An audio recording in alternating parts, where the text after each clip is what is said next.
Hello students, आज के इस वीडियो में हम क्लास 8 साइंस का सेकंड चैप्टर स्टार्ट करने वाले हैं जिसका नाम है हेल्थ एंड डिसीजेस। तो सबसे पहले student, health is very important for survival of life. तो health means what? Health is nothing but it is a physical, mental and social wellbeingness and not just the absence of disease. इसका मतलब क्या हुआ? अगर कोई भी person physically, mentally and socially यानी वो समाज में किस प्रकार बिहेव करता है तो उसे क्या बोलेंगे हम? उसकी हेल्थ अच्छी है बोलेंगे।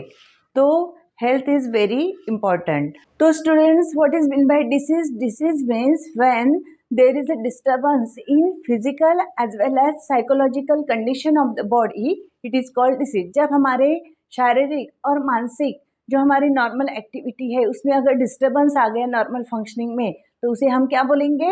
डिसीज बोलेंगे। तो स्टूडेंट्स, टाइप्स ऑफ डिसीजेस कौन से होते हैं? Suppose asthma,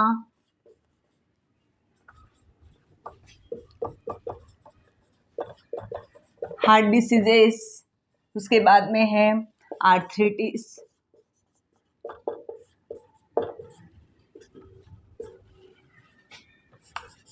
BP. यानी टाइप्स ऑफ डिसीज इसमें हम क्या बोल सकते हैं? Asthma, heart diseases, arthritis, BP, ऐसे अलग अलग टाइप के क्या होते हैं? डिसीजेस होते हैं। तो इन डिसीज का क्लासिफिकेशन हम अभी वन बाय वन सीखेंगे, ठीक है? तो उनका क्लासिफिकेशन किस बेसिस पे होता है वो हम चार्ट के थ्रू अभी एक्सप्लेन करेंगे। तो स्टूडेंट्स, अब हम देखेंगे डिसीजेस का क्लासिफिकेशन किस प्रकार होता है। तो diseases are classified into two types, that is according to the duration and according to the reason. So according to duration they are classified into two types, that is chronic diseases and acute diseases. देखिए, according to duration diseases are classified into chronic diseases and acute diseases. अब देखिए student, what is mean bye chronic diseases? Chronic diseases यानी क्या होता है? Long term diseases, यानी जो diseases जल्दी रिकवर नहीं होते हैं, लॉन्ग टर्म के लिए रहते हैं, उसे हम बोलेंगे क्रोनिक डिसीजेस। तो हम क्रोनिक डिसीजेस में कौन सा एग्जांपल दे सकते हैं? एग्जांपल दे सकते हैं हम इसमें कैंसर है, अस्थमा, ये जो डिसीज है तो ये जल्दी रिकवर नहीं होते हैं। और उसमें आप और आर्थराइटिस दे सकते हैं, ठीक है? ये है क्रोनिक डिसीज जो इजीली रिकवर नहीं होते हैं। और एक्यूट डिसीज में आप कौन सा एग्जांपल दे सकते हैं? इसमें आप फ्लू, देन निमोनिया, ये एग्जांपल दे सकते हैं। एक्यूट डिसीज यानी what? Those diseases which last for short duration, तो इसको हम बोलेंगे एक्यूट ड्यूरेशन, जो 2-3 दिन में आप रिकवर इजीली हो सकते हैं उससे। तो ये क्या होगा? फ्लू, इसका एग्जांपल दे सकते हैं। उसके बाद में हम निमोनिया भी दे सकते हैं जो इजीली रिकवर हो सकता है। उसके बाद में student, according two reasons, according to reason diseases are again classified into two type, that is hereditary and acquired. तो hereditary यानी क्या होता है students? hereditary means when the diseases are transferred from one generation to other, it is called as hereditary disease. for example, इसमें आप example दे सकते हैं diabetes, उसके बाद में आप इसमें और अस्थमा, सॉरी डायबिटीज एक हो गया। उसके बाद में आप इसमें और कौन सा एग्जांपल दे सकते हैं? सिकल सेल एनीमिया, ये हो गया। तो हेरिडिटरी डिसीज में ये आ सकते हैं। उसके बाद में what is mean bye acquired diseases? Acquired means after birth, जो आपको सराउंडिंग या इससे आपको हो सकते हैं, जैसे जो इजीली रिकवर्ड हो सकते हैं। सपोज आपको किसी पॉजिटिव एजेंट ने इन्फेक्ट कर लिया है, इन्फेक्शियस हो गया है, तो हम उसे क्या बोलेंगे? Acquired diseases. तो यानी जन्म के बाद जो भी आपको बाद में आते हैं डिसीज आपके बॉडी में, तो उसे हम बोलेंगे एक्वायर्ड डिसीज। और ये एक्वायर्ड डिसीज का अगेन दो इसमें क्लासीफाई होता है, वो है infectious diseases and non infectious diseases. अब इन्फेक्शियस डिसीजेस यानी क्या होता है? those diseases which caused by the contamination of food, water, air or by vector, it is called as infectious diseases. तो ये infectious diseases यानी कौन से डिसीज आप एग्जांपल दे सकते हैं इसमें? आप इसमें टीबी, वायरल डिसीजेस, ये क्या होंगे? इन्फेक्शियस डिसीजेस है। और नॉन इन्फेक्शियस में आप कौन से एग्जांपल दे सकते हैं? जैसे डायबिटीज डायबिटीज़ है, उसके बाद में कैंसर, ये नॉन इन्फेक्शियस में आएंगे। क्योंकि इन जो डिसीज़ होने वाले पर्सन के कांटेक्ट में भी आ गए आप तो आपको नहीं होता है, तो उसे हम बोलेंगे नॉन इन्फेक्शियस डिसीजेस। तो ये तो हो गया स्टूडेंट्स, चार्ट वाइज हमने इसका क्लासिफिकेशन बता दिया है। अब हम students one by one in disease के कॉजेटिव एजेंट कौन सा है, उसकी प्रिवेंशन क्या है, सिम्टम क्या है, उसकी ट्रीटमेंट क्या है, ये सब हम वन बाय वन डिटेल में स्टडी करेंगे। तो स्टूडेंट, सबसे पहले हम इन्फेक्शियस डिसीज में सबसे पहले हम देख रहे हैं टीबी। टीबी यानी क्या होता है? ट्यूबरकुलोसिस। तो ये होता है माइकोबैक्टीरियम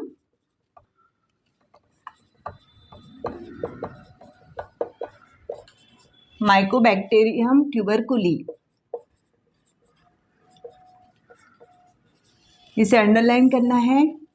तो ये ऑर्गेनिज्म को होता है। देखिए टीबी किससे होता है? माइकोबैक्टीरियम ट्यूबरकुली, ये कॉजेटिव एजेंट है इसमें। और उसके सिम्टम्स क्या है? देखिए मोड ऑफ, पहले हम देखेंगे इन्फेक्शन। मोड ऑफ इन्फेक्शन क्या हो सकता है इसमें, किस प्रकार इन्फेक्शन हो सकता है? तो फर्स्ट पॉइंट, स्पीटिंग।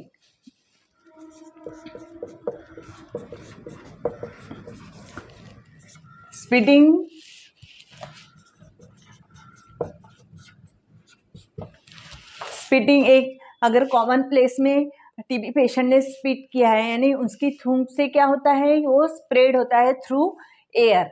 एक ये है मोड ऑफ इन्फेक्शन। और सेकंड हम इसमें दे सकते हैं कि बिलोंगिंग्स, या आप टीबी पेशेंट की कौन सी भी चीज़ें अगर आप शेयर करते हैं, sharing of belongings of patient. अगर आप कौन से भी टीबी पेशेंट के सामान यूज़ करेंगे, जैसे टॉलिया है या, तो उससे भी आपको क्या हो सकता है? इन्फेक्शन हो सकता है। तो ये मोड ऑफ इन्फेक्शन है, स्पीटिंग से या sharing of belongings of the patient. और उसके बाद में सिम्टम, अगर आपको ट्यूबरकुलोसिस के सिम्टम में ये करने हैं तो आप कैसे ये कर सकेंगे? सिम्टम में क्या बता सकते हैं आप? सिम्टम में आप बता सकते हैं कि जो टीबी पेशेंट है कंटिन्यूस क्या करता है? कफिंग करता है। और स्पीट उसका कैसा रहता है? स्पीटिंग, ब्लडी स्पीटिंग, यानी कफ, उसके बाद में ब्लडी स्पीटिंग। और एक पॉइंट और दे सकते हैं, इमेसिएशन। इमेसिएशन यानी क्या होता है स्टूडेंट? टायर्डनेस। यानी सिम्टम में आप अगर कोई कंटिन्यूस कफ कर रहा है, या ब्लडी स्पीटिंग यानी स्पीट में से ब्लड निकल रहा है, या इमेसिएशन, उसे टायर्डनेस फील होता है, तो उसे टीबी हो सकती है। कंटिन्यूस कफिंग है तो उसे टेस्ट करके पता करना चाहिए। ठीक है, ये हो गए सिम्टम किसके? टीबी के।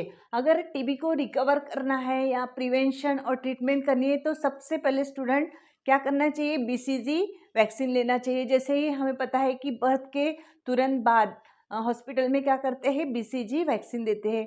उसके बाद में उसके लिए अगर पेशेंट को आइसोलेट करे, यानी उसे सेपरेट रखे, तो उससे भी टीबी रिकवर होता है। और उसके बाद में थर्ड ट्रीटमेंट अगर दे सकते हैं तो वो डॉट ट्रीटमेंट है, यानी डायरेक्ट ऑब्जर्व ट्रीटमेंट। इससे क्या होता है कि पेशेंट इजीली रिकवर्ड होता है और पूरी तरह से रिकवर होता है। तो हमने देखा है कि ट्यूबरकुलोसिस, उसके हमने मोड ऑफ इन्फेक्शन देखा है, उसके बाद में उसके सिम्टम, प्रिवेंशन एंड उसकी ट्रीटमेंट किस प्रकार होती है, ये हमने देखा है। अब हम देखेंगे सेकंड इन्फेक्शियस डिसीज जो है डिसेंट्री। तो स्टूडेंट सेकंड इन्फेक्शियस डिसीज जो है डिसेंट्री। ये जो डिसेंट्री है वो किससे कॉज होता है? इसमें बैक्टीरिया एंड वायरसेस की वजह से होता है। बैक्टीरिया एंड वायरसेस, ये है पैथोजन, यानी इसकी वजह से डिसेंट्री एंड वायरसेस की वजह से डिसेंट्री होता है। इसमें अगर सिम्टम आप क्या बता सकते हैं? सिम्टम्स, इसके सिम्टम्स है वाटरी स्टूल,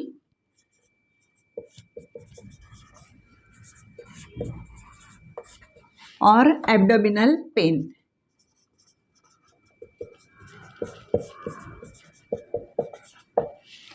तो स्टूडेंट सबसे पहले तो डिसेंट्री यानी क्या होता है, लूज मोशन, जो आपको पता है ये होता है बैक्टीरिया या वायरसेस की वजह से। इसके सिम्टम क्या है, वाटर स्टूल एंड एब्डोमिनल में पेट में दुखता रहता है, ठीक है, तो उसे हम बोलेंगे एब्डोमिनल पेन। अगर आपको प्रिवेंशन, इसके लिए प्रिवेंशन क्या है और किस वजह से होता है ये, उसके मोड ऑफ इन्फेक्शन क्या है, किस वजह से स्प्रेड होता है ये, due to contamination of food and water. तो ये क्या कर सकते हैं हम, मोड ऑफ इन्फेक्शन क्या हो सकता है, मोड ऑफ इन्फेक्शन, उसमें आपको लिखना पड़ेगा contamination of food and water, यानी बाहर का पानी, फूड, ये खाने से क्या होता है, डिसेंट्री होती है।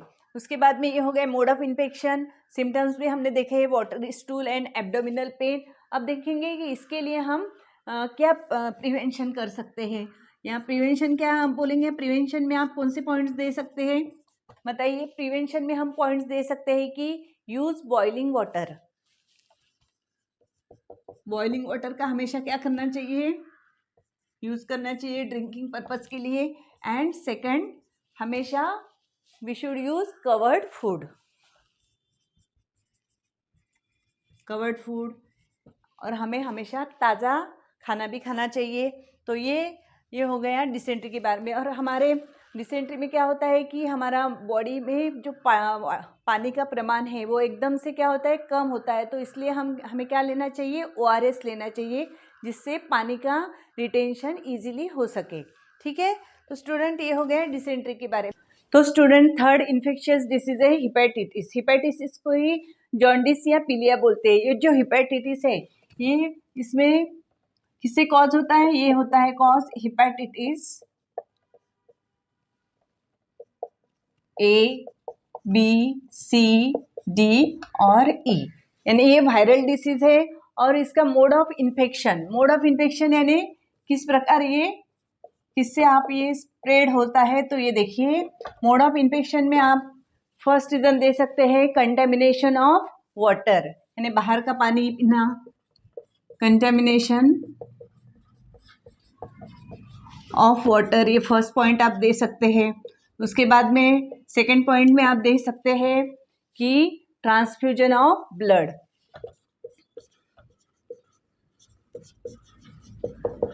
Transfusion of blood. अगर स्टूडेंट किसी की इंजरी में आपको ब्लड की ज़रूरत पड़ी और अगर ये ब्लड किसी हिपेटाइटिस पेशेंट का हुआ तो आपके बॉडी में भी वो क्या हो सकता है, ट्रांसफ़र हो सकता है। तो ये भी मोड ऑफ इन्फेक्शन है। और थर्ड हो सकता है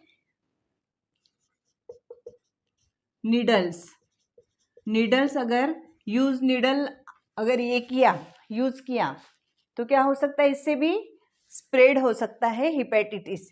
यानी जो भी हम एक पेशेंट का नीडल दूसरी पेशेंट को यूज़ किया तो इससे भी हिपेटाइटिस स्प्रेड होता है। तो ये हो गया मोड ऑफ इन्फेक्शन।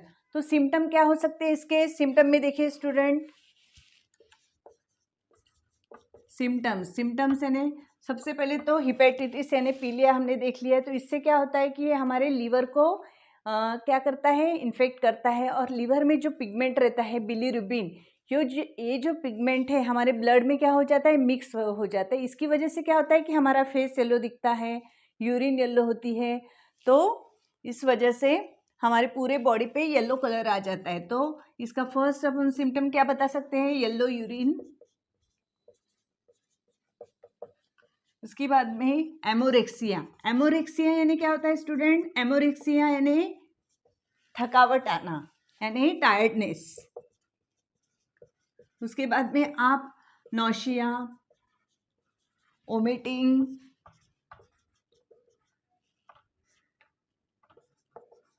और लास्ट एक सिम्टम है ग्रे कलर स्टूल। जो स्टूल का कलर कैसा रहता है, ग्रे कलर, जो एक्सक्रीटरी सिस्टम से पास होता है वो उसे बोलते हैं हम स्टूल, जो होता है ग्रे कलर का स्टूल। ये हो गए सिम्टम। अगर हिपेटाइटिस का प्रिवेंशन या ट्रीटमेंट करना है तो क्या होता है, उसके लिए हमें बॉइलिंग वाटर यूज़ करना चाहिए ड्रिंकिंग के लिए। और सेकंड पॉइंट जो है, हमें हमेशा फूड जो है गर्म फूड यूज़ करना चाहिए, कवर्ड फूड यूज़ करना चाहिए, ताकि हिपेटाइटिस ना हो सके। तो ये बहुत ही सिंपल है। इसमें आपको 2 मार्क्स का क्वेश्चन पूछ सकते हैं कि what is the causative agent, mode of infection किस प्रकार हो रहा है, उसका प्रिवेंशन या ट्रीटमेंट क्या है। तो इस प्रकार छोटे-छोटे क्वेश्चन आपको इसमें पूछ सकते हैं।